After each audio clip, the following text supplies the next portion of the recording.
Sintjie Stein in graad 3 van die Lardus de Jora Dramaskool in Pretoria. Ek bied aan Ou Bangboek deur Johanna Lourens. Ek sien nie wat kom hier agter my aan. Ek kan voel hoe my hare so regop staan.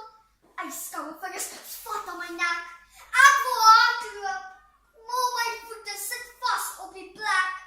Toe hoor ek hoe blaas dit in my nek met 'n stinkerige asem uit sy groot, oop bek.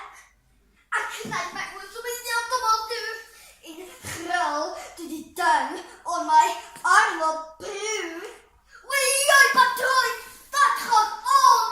Die grillrigting om my nie laat staan.